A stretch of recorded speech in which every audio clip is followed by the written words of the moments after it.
Oh. Hey guys, I am just waiting for everybody to start rolling in.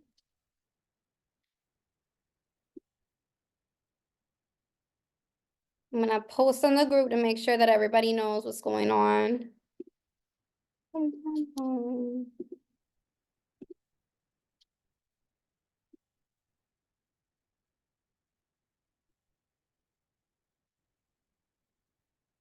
Only now.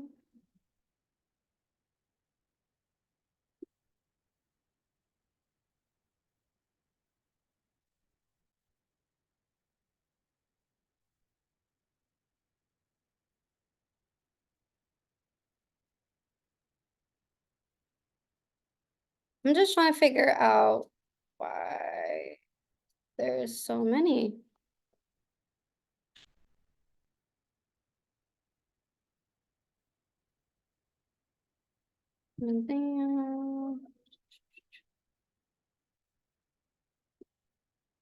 Looks like everybody always forgets it's on a Wednesday at 8 p.m.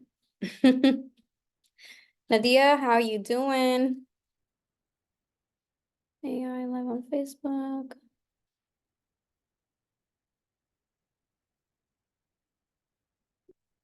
I'm trying to get this link to be able to invite.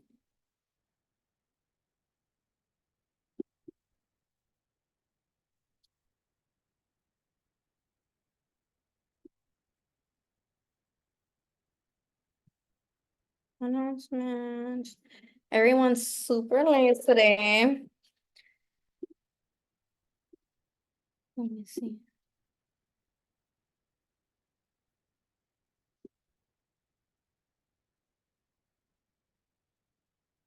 We're just gonna wait a few more until everybody starts rolling in, okay?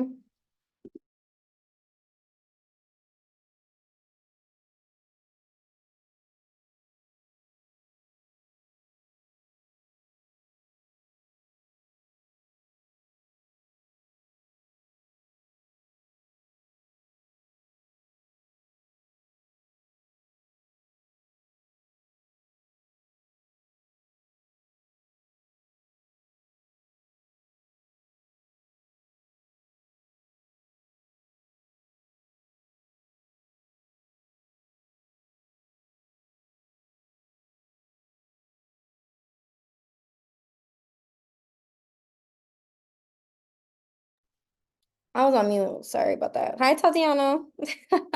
Welcome to the live Q&A. I'm just waiting for everybody to start rolling in. I just posted in the group, so hopefully they'll start coming in slowly but surely.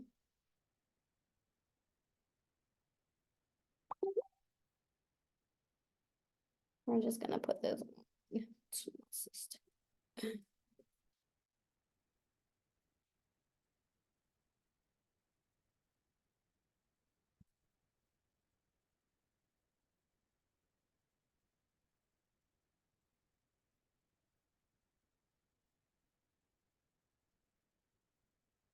Perfect, perfect. In the meantime, while we're waiting for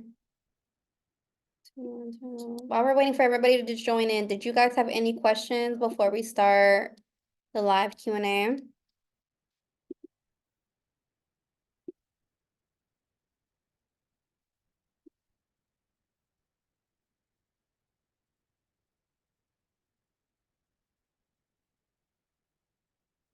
Hey, Monique.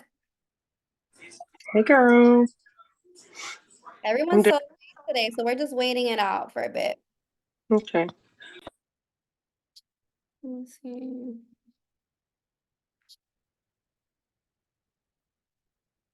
And again, if you guys have any questions at all, please feel free to ask and do so before everybody starts rolling in.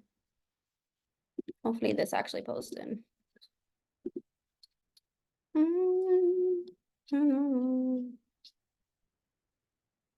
Okay, did that work? It did. Okay.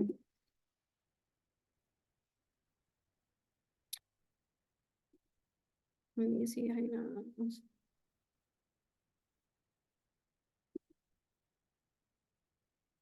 Okay. All right, so I'm just gonna get started and whoever joins, joins. Anyways, this will be recorded. But Nadia, this is for you. We're gonna start off with your question first. It looks like you had asked or had questions about the late payments. Are you still with us? Yep, I'm still here. Can you hear Perfect. me? Yes, I can. Okay, I just wanted before I break that down for you, like, is it the Mhm. law itself that was just you're not sure how to utilize it within the law, or like how what's going on with that? So I'm not sure how to utilize it within the law because I'm trying to dispute it. My mom she has a lot of late payments on one of her open accounts. Is more than a goodwill would help for, and I already tried that, so it didn't work out. So Mhm. I was trying to use this one instead, and I'm not quite sure if I'm understanding it correctly, but it's regarding the timing. So if there wasn't a notice sent within the 21 days, then that would be a violation, right? Yes, so the purpose of the timing of the payments is that they are supposed to, the creditor, which is the credit card company that your mom has this, credit card with, they are Mhm. supposed to send you a statement 21 days before your actual date and when it's due. So I'm gonna just share my screen real quick. Let me just, we're gonna share. Let me know if you guys can see my screen currently. Yeah, I can see it. Okay, perfect.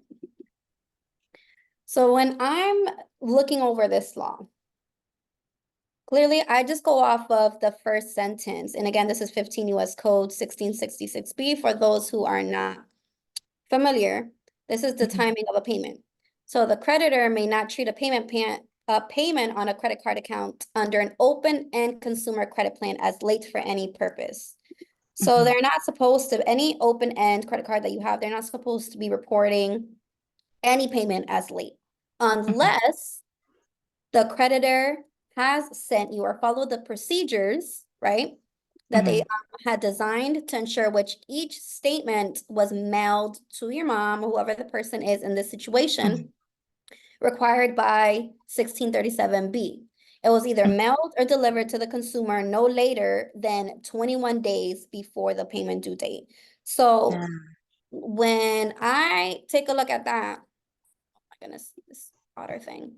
When I take a look at that, that automatically tells me, listen, I'm gonna start disputing this way in my when I go to ChatGPT, in which I'm gonna show Mhm. you.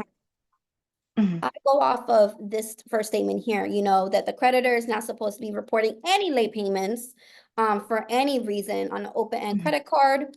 And that I also, if you did not receive the statement, because a lot of the times they may not have Mhm. sent the statement, even if they did, I still threw that in there. Like I throw that in there because Mhm. it's hard to look back at those dates. You're supposed to Yeah. receive it every single month. They may send it for Yeah. May, but they may not send it for June. They can be very. Oh, okay. So it has to be consistent. It can't just be they can't pick a month. It has Yeah, to be no, consistently. Okay. no, it has to be consistently, because who are they to say, like they say, let's say they send you a statement for June, right? Mhm. But and let's say the late payment was in May, but you didn't receive a statement in May, and that's when your late payment is due. So Oh, I that's see. so that's how you're gonna say, listen, like I received it for June. I can show you my proof that I have all my statements, but I don't have a statement for the month of May. Mhm. Let me know. So that's how you would attack that specific situation. Ah, I got it. I got it. Okay, that makes sense because I was trying to figure out how do I phrase this in a way that makes it make sense when I barely make it make sense. So, Yes, no, that's fine. And it's very confusing a lot of the times, but too, I'll click on whatever is like required. So I don't know if Mhm. you know that, but the information required. So they need that statement along with what's required, which is here, the section 1637B of this Mhm. title. And this is what it needs to include. So you need to make sure that statement includes all of these items that they're stating, which is the outstanding balance in the account at the beginning of the statement period. I'm Mhm. obviously not going to read through this whole paragraph Yeah. here, but the amount and date of each extension of credit during the period and a brief identification of the accompanying statement of each extension. Basically, which is saying like the balance, but we need to know the exact dates because you can't just wing it. Mhm. the total amount credited to the account during the period, because they can't just make up a balance, right? Mhm. The amount of any finance charge added to the account during the period. So anything that's extra that might be included with taxes, fees, whatever the case may Mhm. be, itemized to show the amounts. Mhm. You know, like it just keeps going on. So I would definitely look further into this section Yeah. where I would, ooh, wait a minute, where I would literally include that. So I would go to ChatGPT, Mhm. and as you can see here, hold on, let me see before opening an account during, because I didn't go to the top. It actually just brought me down. Uh-huh. It actually brought me down all the way to the bottom here. So I would touch base here at the top. And this is Mhm. what I would include in my letter, where I'm like, well, these are the required disclosures that are required for you, the Mhm. creditor, to send me. Did you include? Oh. And then I would list all of these things. I need the statement and I need it to Oh. include X, I Y. see. I see. Okay. I got you. Okay. I get it. So So then yeah, you would use ChatGPT to kind yeah. of rephrase it? Correct. So I put in here, create me a dispute letter. Let's say for the purpose of this video, it's for Navy Federal. Mhm. Navy, oh, create me a dispute letter to Navy Federal explaining how they violated my rights as a consumer pursuant to 15 US Code 1666 B, and let them know they need to include certain, oops, certain disclosures, because we clearly read Mhm. that.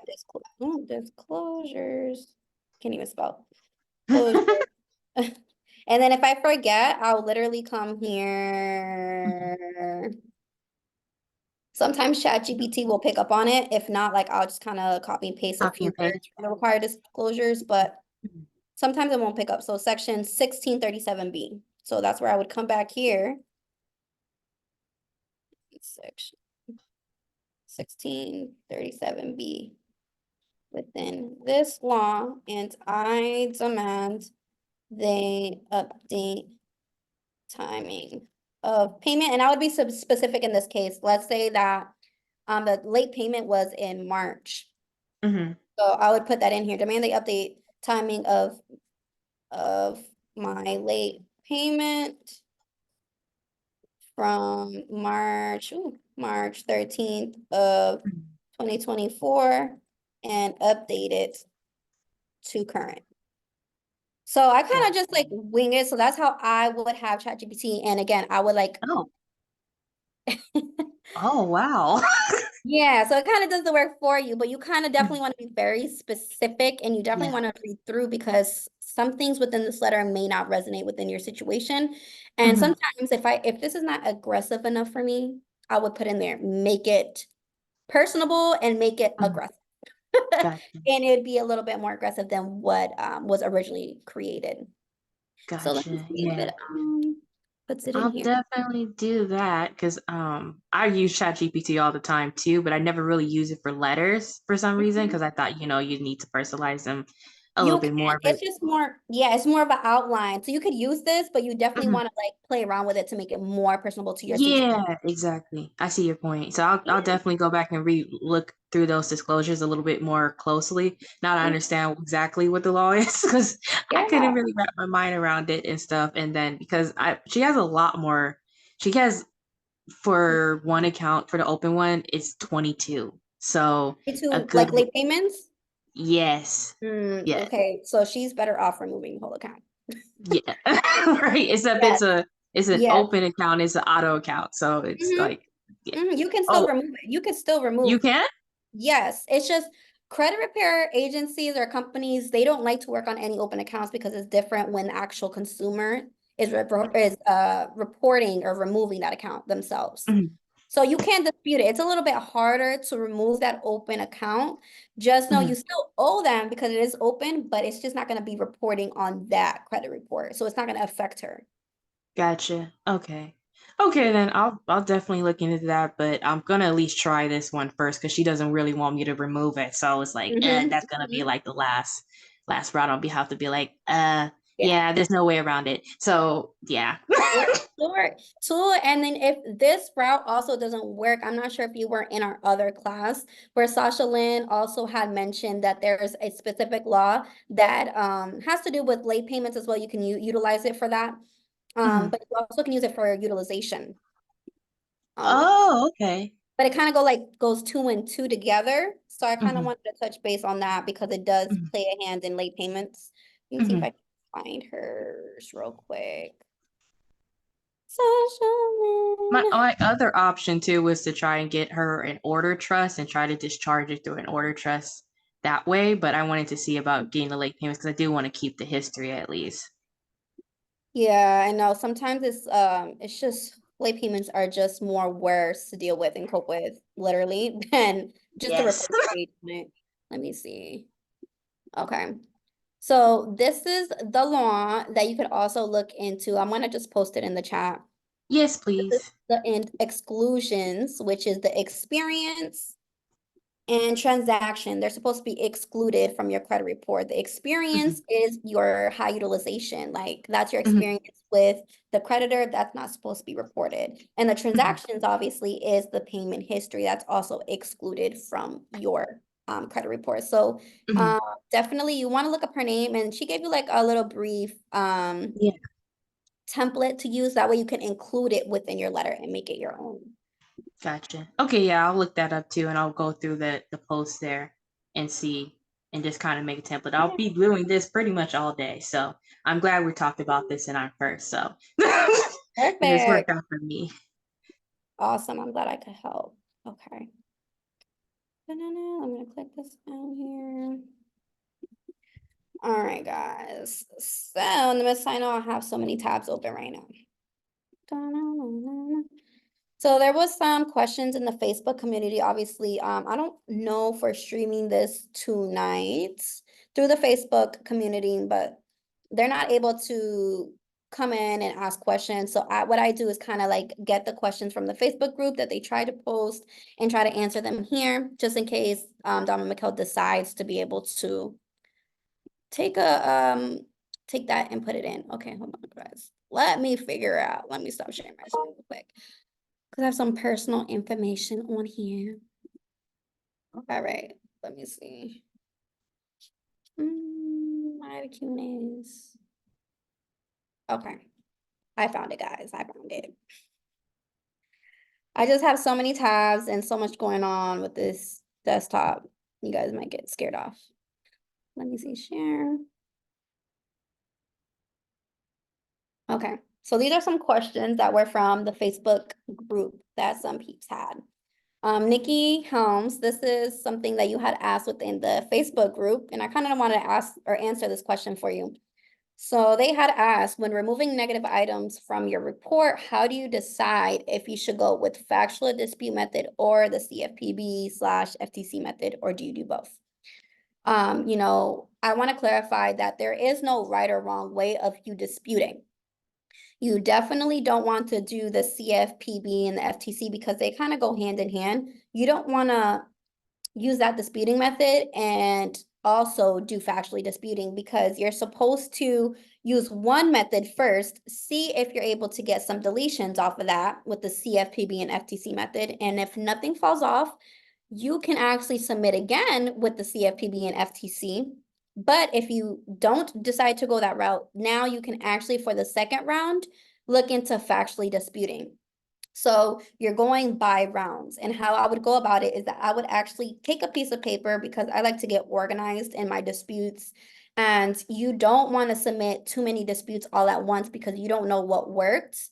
And you can't look back and be like, okay, factually disputing worked. Or if you submit another dispute while it's open to the credit reporting agencies, it's going to restart the investigation process and it's going to take longer for you to get a response. So I'll get a sheet of paper, and again, I'll start by per credit bureau. So if I'm working on Experian, I'll write down the accounts I'm disputing, and then I will put the date that I submitted all of my disputes and the method that I used. So if I use the CFPB on May 1st of 2024, I'm going to give them that 30-day time frame to get back to me. A lot of the times they don't use or they don't normally wait the 30 days to give you a response, because what they're going to do is either respond to you by the CFPB or they'll send it through mail. A lot of the times you'll get the response in the mail first before they actually answer you on the CFPB. I found that to be actually like the delayed response, and they end up closing it out. So you definitely want to keep an eye out on the mail, and depending on what they say on that first round that you submitted, let's say they verified that account, they are not going to delete it. At that point is when I would write down round number 2. And let's say I didn't want to do the CFPB method again, I'm going to do factual disputing. At that point, I'm going to submit this dispute with no CFPB, no FTC, and focus on the factually disputing and pointing out the inaccuracies on the credit report.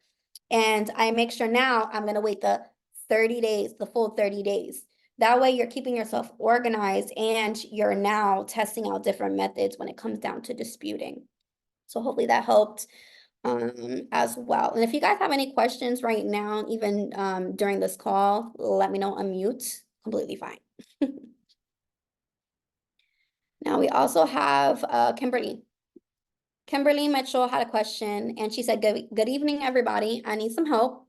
I've been doing good cleanup on my credit thanks to Dom and Mikhail, but I seem to hit a bump in the road.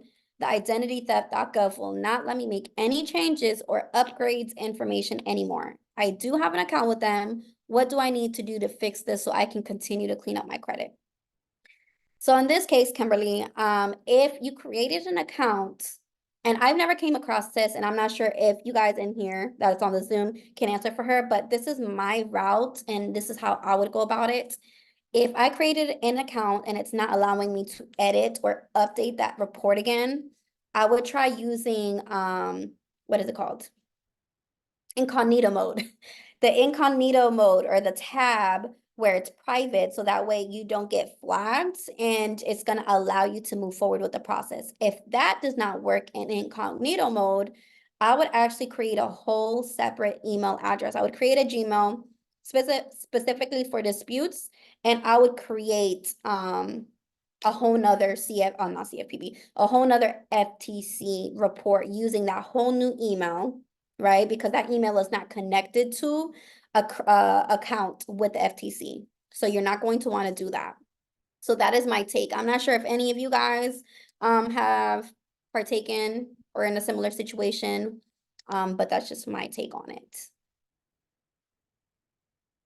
Okay.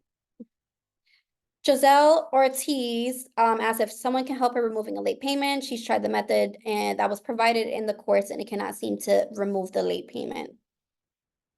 This is something that we kind of already gone over with Nadia. So, you know, she had a late payment. She was trying to understand more about timing of payments. So if you actually go to, excuse me, the section of 1666B and look over the disclosures that are supposed to be sent to you, that's how you would utilize that within your own letter and create and use ChatGPT to do that. I also notated here the same thing that I posted in the Zoom chat, because now there's a law where you're able to utilize this within your within your dispute letter, because it states what is excluded from a credit report, and you're going to utilize this and send it to the credit reporting agencies. So you definitely want to look into 15 USC 1681A 2AI. All these laws is crazy, all these letters. So that's the very first thing that you're going to want to do. And then you're going to utilize the experience and the transactions that are excluded from your credit report. That experience that you're experiencing with the original creditor is your utilization. Now, the transaction is the payment history. That's supposed to be excluded from your credit report. So that's how I would utilize this within ChatGPT to have it create that outline of a template, and that way you could submit that with your documentation. And Aisha Matthews had a question as well. Hey, credit family, quick question. Dominique and Mikhail have a friend who took out a business loan and is the personal guarantor. Their business took a dive like 4 months later, and now they are in default. They have been contacted by a recovery firm debt collector, telling them that they have 5 days to pay the balance or they will retain an attorney to file a lawsuit. I told them to ask if they are in fact a collection agency, do they own the debt, and they are licensed to collect. They told me that they are a collection agency and no, they don't owe the debt and are licensed to collect. So basically, I would have, no matter whether it's personal or business, Aisha, you're going to handle this the same way that you would if it was a personal debt collector, or, you know, whether it was personal or business. I would follow the steps within the Magic Eraser course, where it's the 2-week removal, the alternate removal. So I'm gonna just show you that just in case we kind of skipped over. Oh, let's see.